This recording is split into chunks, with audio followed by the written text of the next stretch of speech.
Assalamualaikum warahmatullahi wabarakatuh. Alhamdulillahirabbil alamin. Assalatu wassalamu ala asyrafil anbiya'i wal mursalin wa ala alihi wa ashabihi ajma'in. Kaum muslimin dan kaum muslimat rahimakumullah. Ketika seorang hamba telah diberi hidayah oleh Allah Azza wa Jalla berupa iman kepada Allah Subhanahu wa taala, maka ini adalah sebuah nikmat yang terbesar yang Allah berikan kepadanya. Oleh karena itu, seyogianya seorang hamba senantiasa mensyukuri nikmat Allah berupa hidayah tersebut. Namun sebagai seorang manusia, bagaimanapun upaya yang dilakukan agar dapat istiqomah dalam berbuat baik, namun terkadang dia terjerumus dalam kemaksiatan dan dosa. Dan Allah Subhanahu wa taala ketika mentakdirkan dan menetapkan adanya kemaksiatan adalah memiliki hikmah, dan di antara hikmah yang besar untuk Allah Subhanahu wa taala menampakkan sifatnya. Karena di antara sifat-sifat Allah Azza wa Jalla, Allah adalah zat yang maha pengampun, zat yang maha pemaaf, zat yang senang tatkala hamba-hambanya kembali dan bertobat kepadanya. Terjerumusnya seorang dalam dosa dan kesalahan merupakan sesuatu yang telah diberitahukan oleh Nabi sallallahu alaihi wasallam. Dalam hadis beliau riwayat Imam Ibnu Majah, kata beliau alaihi salatu wassalam, kullu bani adam khata'un wa khairul khata'in at-tawwabun. Setiap anak Adam pasti berbuat kesalahan, berbuat dosa, dan sebaik-baik orang yang berbuat dosa adalah orang-orang yang bertobat, yang banyak bertobat dan kembali kepada Allah Subhanahu wa taala. Demikian pula Allah Azza wa Jalla dalam Al-Qur'anul Karim telah menyebutkan, mengatakan pada hamba-hambanya yang berbuat dosa agar tidak putus asa dari rahmat Allah. Allah taala berfirman, "Qul ya ibadiyalladzina asrafu ala anfusihim la taqnatu min rahmatillah. Innallaha yaghfirudz dzunuba jami'an. Innahu huwal ghafurur rahim." Katakanlah wahai Muhammad, wahai hamba-hambaku yang mereka berbuat melampaui batas terhadap diri mereka. Qul ya ibadiyalladzina asrafu ala anfusihim, yang mereka melakukan perbuatan dosa melampaui batas terhadap diri mereka. La taqnatu min rahmatillah, janganlah kalian berputus asa dari rahmat Allah. Innallaha yaghfirudz dzunuba jami'an. Innahu wal ghafurur rahim. Sesungguhnya Allah, Dia mengampuni semua dosa. Ya. Dan Dialah yang Maha Pengampun lagi Maha Penyayang. Nah, ayat ini sebagaimana disebutkan oleh para ulama, ayat ini adalah mengandung perintah untuk bertaubat pada Allah Subhanahu wa taala. Karena ada di antara dosa-dosa yang apabila seorang tidak bertaubat darinya, maka dia tidak diampuni oleh Allah Subhanahu wa taala. Kalau dia meninggal dalam keadaan dan tetap melakukan dosa tersebut, belum bertobat dari dosa itu, maka dia tidak akan diampuni oleh Allah Azza wa Jalla. Contohnya adalah kesyirikan. Seorang yang berbuat dosa berupa kesyirikan, dia harus kembali dan bertobat pada Allah Azza wa Jalla.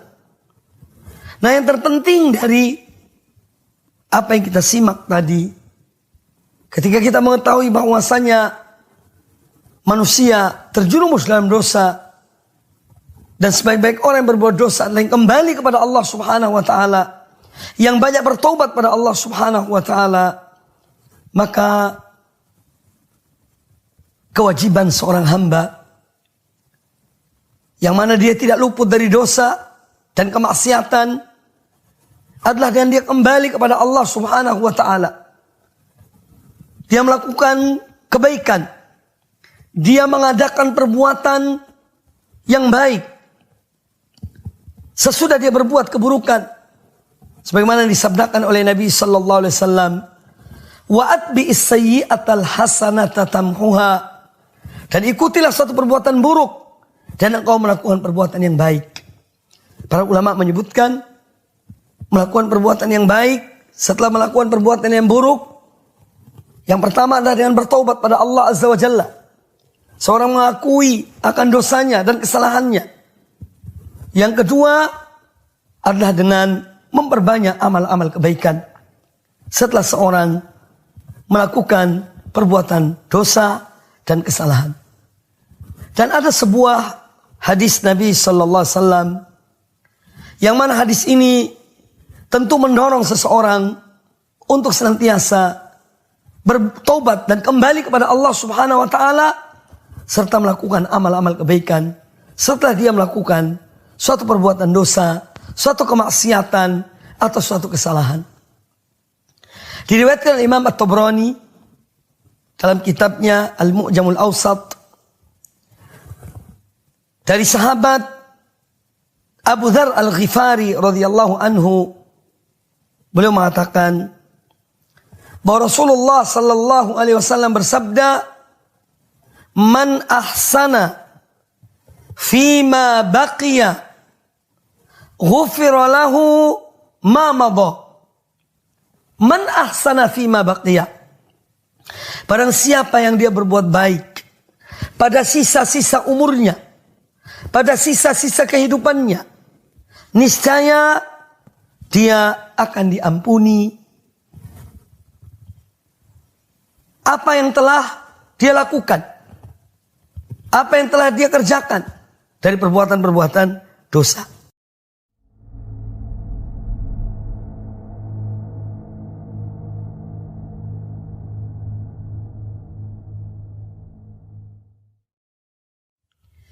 Assalamualaikum warahmatullahi wabarakatuh. Alhamdulillahi rabbil alamin. Assalatu wassalamu ala ashrafil anbiya'i wal mursalin wa ala alihi wa ashabihi ajma'in. Kaum muslimin dan kaum muslimat rahimakumullah. Ketika seorang hamba telah diberi hidayah oleh Allah Azza wa Jalla berupa iman kepada Allah Subhanahu wa taala, maka ini adalah sebuah nikmat yang terbesar yang Allah berikan kepadanya. Oleh karena itu, seyogianya seorang hamba senantiasa mensyukuri nikmat Allah berupa hidayah tersebut. Namun sebagai seorang manusia, bagaimanapun upaya yang dilakukan agar dapat istiqomah dalam berbuat baik, namun terkadang dia terjerumus dalam kemaksiatan dan dosa. Dan Allah Subhanahu wa taala ketika mentakdirkan dan menetapkan adanya kemaksiatan adalah memiliki hikmah, dan di antara hikmah yang besar untuk Allah Subhanahu wa taala menampakkan sifatnya. Karena di antara sifat-sifat Allah Azza wa Jalla, Allah adalah zat yang maha pengampun, zat yang maha pemaaf, zat yang senang tatkala hamba-hambanya kembali dan bertobat kepadanya. Terjerumusnya seorang dalam dosa dan kesalahan merupakan sesuatu yang telah diberitahukan oleh Nabi sallallahu alaihi wasallam. Dalam hadis beliau riwayat Imam Ibnu Majah, kata beliau alaihi salatu wassalam, "Kullu bani Adam khata'un wa khairul khata'in at-tawwabun." Setiap anak Adam pasti berbuat kesalahan, berbuat dosa, dan sebaik-baik orang yang berbuat dosa adalah orang-orang yang bertaubat, yang banyak bertaubat dan kembali kepada Allah Subhanahu wa taala. Demikian pula Allah Azza wa Jalla dalam Al-Qur'anul Karim telah menyebutkan, mengatakan pada hamba-hambanya yang berbuat dosa agar tidak putus asa dari rahmat Allah. Allah Ta'ala berfirman, "Qul ya ibadiyalladzina asrafu ala anfusihim la taqnatu min rahmatillah innallaha yaghfirudz dzunuba jami'an innahu huwal ghafurur rahim." Katakanlah wahai Muhammad, wahai hamba-hambaku yang mereka berbuat melampaui batas terhadap diri mereka. Qul ya ibadiyalladzina asrafu ala anfusihim, yang mereka melakukan perbuatan dosa melampaui batas terhadap diri mereka. La taqnatu min rahmatillah, janganlah kalian berputus asa dari rahmat Allah. Innallaha yaghfirudz dzunuba jami'an innahu huwal ghafurur rahim. Sesungguhnya Allah, Dia mengampuni semua dosa. Ya. Dan Dialah yang Maha Pengampun lagi Maha Penyayang. Nah, ayat ini sebagaimana disebutkan oleh para ulama, ayat ini adalah mengandung perintah untuk bertaubat pada Allah Subhanahu wa taala. Karena ada di antara dosa-dosa yang apabila seorang tidak bertaubat darinya, maka dia tidak diampuni oleh Allah Subhanahu wa taala. Kalau dia meninggal dalam keadaan dan tetap melakukan dosa tersebut, belum bertobat dari dosa itu, maka dia tidak akan diampuni oleh Allah Azza wa Jalla. Contohnya adalah kesyirikan. Seorang yang berbuat dosa berupa kesyirikan, dia harus kembali dan bertobat pada Allah Azza wa Jalla. Nah, yang terpenting dari apa yang kita simak tadi, ketika kita mengetahui bahwasanya manusia terjerumus dalam dosa, dan sebaik-baik orang yang berbuat dosa adalah yang kembali kepada Allah Subhanahu wa taala, yang banyak bertobat pada Allah Subhanahu wa taala, maka kewajiban seorang hamba yang mana dia tidak luput dari dosa dan kemaksiatan adalah dengan dia kembali kepada Allah Subhanahu wa taala. Dia melakukan kebaikan, dia mengadakan perbuatan yang baik sesudah dia berbuat keburukan, sebagaimana disabdakan oleh Nabi sallallahu alaihi wasallam, wa atbi'is sayyi'atal hasanata tamhuha, dan ikutilah suatu perbuatan buruk dan engkau melakukan perbuatan yang baik. Para ulama menyebutkan melakukan perbuatan yang baik setelah melakukan perbuatan yang buruk, yang pertama adalah dengan bertaubat pada Allah Azza wa Jalla. Seorang mengakui akan dosanya dan kesalahannya. Yang kedua adalah dengan memperbanyak amal-amal kebaikan setelah seorang melakukan perbuatan dosa dan kesalahan. Dan ada sebuah hadis Nabi sallallahu alaihi wasallam yang mana hadis ini tentu mendorong seseorang untuk senantiasa bertobat dan kembali kepada Allah Subhanahu wa taala serta melakukan amal-amal kebaikan setelah dia melakukan suatu perbuatan dosa, suatu kemaksiatan atau suatu kesalahan. Diriwayatkan Imam At-Tabrani dalam kitabnya Al-Mu'jamul Awsat dari sahabat Abu Dzar Al-Ghifari radhiyallahu anhu, beliau mengatakan bahwa Rasulullah sallallahu alaihi wasallam bersabda, "Man ahsana fima baqiya ghufira lahu ma madha." Man ahsana fima baqiya. Barang siapa yang dia berbuat baik pada sisa-sisa umurnya, pada sisa-sisa kehidupannya, niscaya dia akan diampuni apa yang telah dia lakukan, apa yang telah dia kerjakan dari perbuatan-perbuatan dosa. Kemudian kata Nabi sallallahu alaihi wasallam, Wa man asa'a fima baqiya ukhidha ma madha wa ma baqiya. Wa man asa'a, dan barang siapa yang dia tetap berbuat jelek, ya, pada sisa-sisa umurnya, maka dia akan diberi sanksi dari dosanya yang terdahulu maupun yang kemudian. Nah, hadis ini sebetulnya apabila seorang merenungkannya, betapa Allah Subhanahu wa taala memiliki rahmat dan ampunan yang besar kepada hamba-hambanya. Maka Nabi sallallahu alaihi wasallam mengarahkan kepada hamba-hamba Allah, kepada umatnya, agar dia memanfaatkan umurnya, atau pada sisa-sisa umurnya, sisa-sisa waktunya yang ada, untuk melakukan perbuatan-perbuatan yang baik. Maka perbuatan-perbuatan yang baik yang dilakukan di akhir-akhir kehidupannya akan menghapus dosa-dosanya yang terdahulu. Dia akan diampuni oleh Allah Subhanahu wa taala dari dosa-dosanya yang terdahulu. Tetapi barang siapa yang dia terus berbuat jelek, terus berbuat dosa dan maksiat di akhir-akhir kehidupannya, sampai mungkin naudzubillah min dzalik, di akhir dari kehidupannya dalam keadaan tetap berbuat dosa, maka kata Nabi sallallahu alaihi wasallam, ukhidha fima baqiya wa ma madha. Maka ukhidha bima madha wa ma baqiya. Maka dia akan diberi sanksi oleh Allah terhadap dosa-dosa yang terdahulu dan yang dia lakukan di akhir kehidupannya.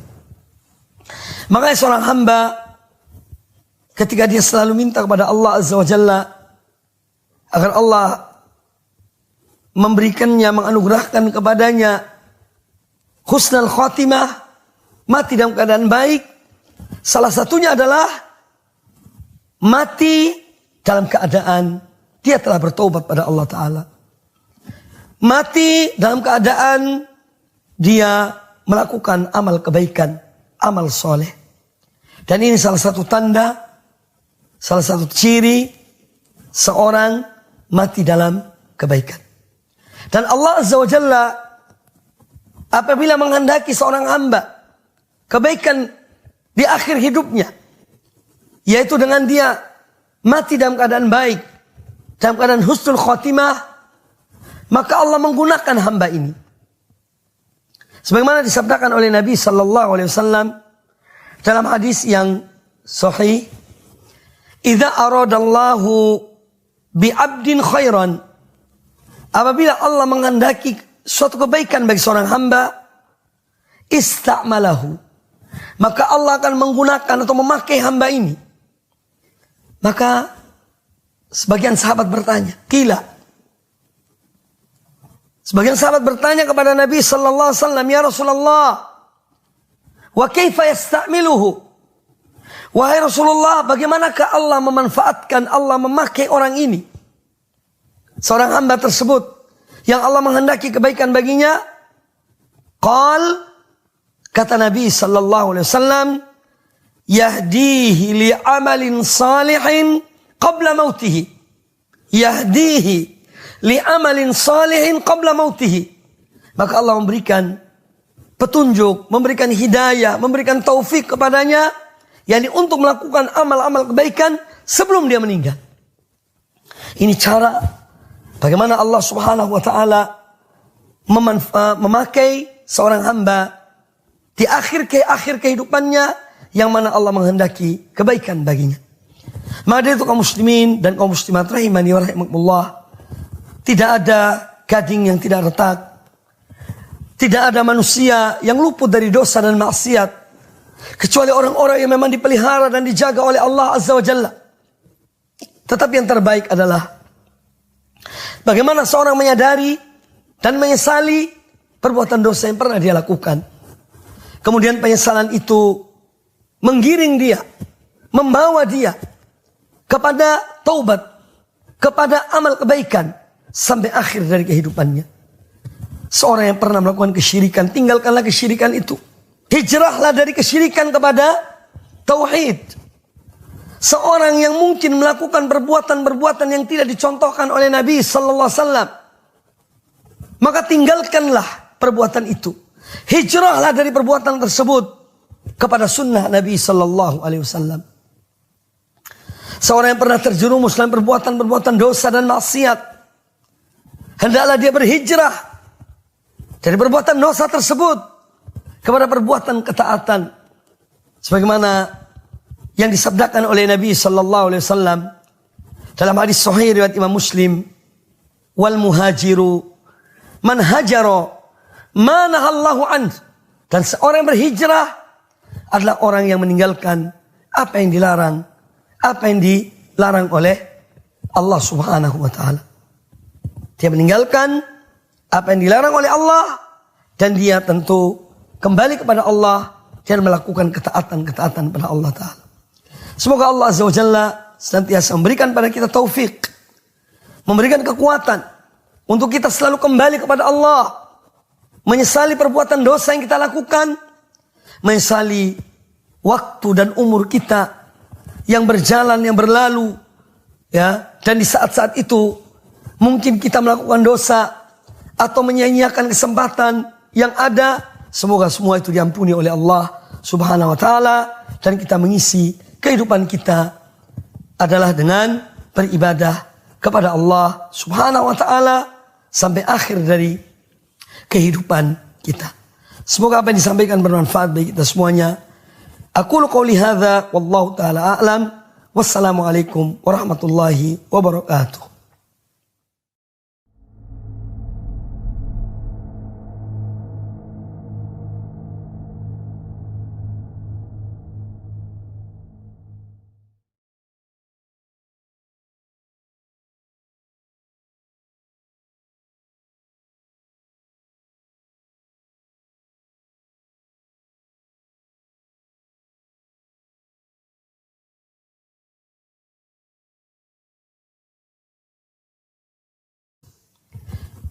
Kemudian kata Nabi sallallahu alaihi wasallam, "Wa man asaa fima baqiya ukhidha ma madha wa ma baqiya."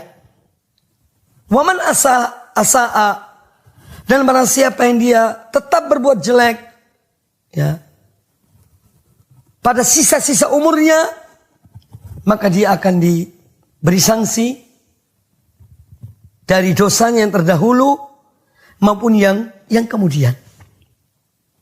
Nah, hadis ini sebetulnya apabila seorang merenungkannya, betapa Allah Subhanahu wa taala memiliki rahmat dan ampunan yang besar kepada hamba-hambanya. Maka Nabi sallallahu alaihi wasallam mengarahkan kepada hamba-hamba Allah, kepada umatnya, agar dia memanfaatkan umurnya atau pada sisa-sisa umurnya, sisa-sisa waktunya yang ada untuk melakukan perbuatan-perbuatan yang baik. Maka perbuatan-perbuatan yang baik yang dilakukan di akhir-akhir kehidupannya akan menghapus dosa-dosanya yang terdahulu. Dia akan diampuni oleh Allah Subhanahu wa taala dari dosa-dosanya yang terdahulu. Tetapi barang siapa yang dia terus berbuat jelek, terus berbuat dosa dan maksiat di akhir-akhir kehidupannya, sampai mungkin naudzubillah min dzalik, di akhir dari kehidupannya dalam keadaan tetap berbuat dosa, maka kata Nabi sallallahu alaihi wasallam, "Ukhidha fima baqiya wa ma madha." Maka ukhidha bima madha wa ma baqiya. Maka dia akan diberi sanksi oleh Allah terhadap dosa-dosa yang terdahulu dan yang dia lakukan di akhir kehidupannya. Makanya seorang hamba ketika dia selalu minta kepada Allah Azza wa Jalla agar Allah memberikannya, menganugerahkan kepadanya husnul khatimah, mati dalam keadaan baik, salah satunya adalah mati dalam keadaan dia telah bertobat pada Allah Ta'ala. Mati dalam keadaan dia melakukan amal kebaikan, amal soleh. Dan ini salah satu tanda, salah satu ciri seorang mati dalam kebaikan. Dan Allah Azza wa Jalla apabila menghendaki seorang hamba kebaikan di akhir hidupnya, yaitu dengan dia mati dalam keadaan baik, dalam keadaan husnul khotimah, maka Allah menggunakan hamba ini.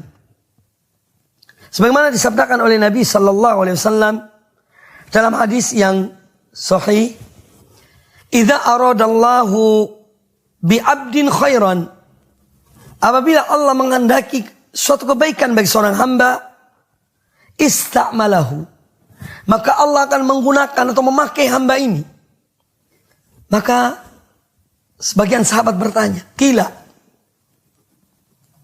sebagian sahabat bertanya kepada Nabi sallallahu alaihi wasallam, "Ya Rasulullah, wa kaifa yasta'miluhu?" Wahai Rasulullah, bagaimanakah Allah memanfaatkan, Allah memakai orang ini, seorang hamba tersebut yang Allah menghendaki kebaikan baginya? Kata Nabi sallallahu alaihi wasallam, "Yahdihi li amalin salihin qabla mautihi." Yahdihi li amalin salihin qabla mautihi. Maka Allah memberikan petunjuk, memberikan hidayah, memberikan taufik kepadanya, yakni untuk melakukan amal-amal kebaikan sebelum dia meninggal. Ini cara bagaimana Allah Subhanahu wa taala memakai seorang hamba di akhir kehidupannya yang mana Allah menghendaki kebaikan baginya. Maka itu kaum muslimin dan kaum muslimat rahimani wa rahimakumullah, tidak ada gading yang tidak retak, tidak ada manusia yang luput dari dosa dan maksiat, kecuali orang-orang yang memang dipelihara dan dijaga oleh Allah Azza wa Jalla. Tetapi yang terbaik adalah bagaimana seorang menyadari dan menyesali perbuatan dosa yang pernah dia lakukan. Kemudian penyesalan itu menggiring dia, membawa dia kepada taubat, kepada amal kebaikan sampai akhir dari kehidupannya. Seorang yang pernah melakukan kesyirikan, tinggalkanlah kesyirikan itu. Hijrahlah dari kesyirikan kepada tauhid. Seorang yang mungkin melakukan perbuatan-perbuatan yang tidak dicontohkan oleh Nabi sallallahu alaihi wasallam, maka tinggalkanlah perbuatan itu. Hijrahlah dari perbuatan tersebut kepada sunnah Nabi sallallahu alaihi wasallam. Seorang yang pernah terjerumus dalam perbuatan-perbuatan dosa dan maksiat, hendaklah dia berhijrah dari perbuatan dosa tersebut kepada perbuatan ketaatan, sebagaimana yang disabdakan oleh Nabi sallallahu alaihi wasallam dalam hadis sahih riwayat Imam Muslim, "Wal muhajiru man hajara ma nahallahu an." Dan seorang yang berhijrah adalah orang yang meninggalkan apa yang dilarang, apa yang dilarang oleh Allah Subhanahu wa taala. Dia meninggalkan apa yang dilarang oleh Allah dan dia tentu kembali kepada Allah dan melakukan ketaatan-ketaatan pada Allah Ta'ala. Semoga Allah Azza wa Jalla senantiasa memberikan pada kita taufik, memberikan kekuatan untuk kita selalu kembali kepada Allah, menyesali perbuatan dosa yang kita lakukan, menyesali waktu dan umur kita yang berjalan, yang berlalu, ya. Dan di saat-saat itu mungkin kita melakukan dosa atau menyia-nyiakan kesempatan yang ada. Semoga semua itu diampuni oleh Allah Subhanahu wa taala dan kita mengisi kehidupan kita adalah dengan beribadah kepada Allah Subhanahu wa taala sampai akhir dari kehidupan kita. Semoga apa yang disampaikan bermanfaat bagi kita semuanya. Aqulu qouli hadza wallahu taala a'lam. Wassalamualaikum warahmatullahi wabarakatuh.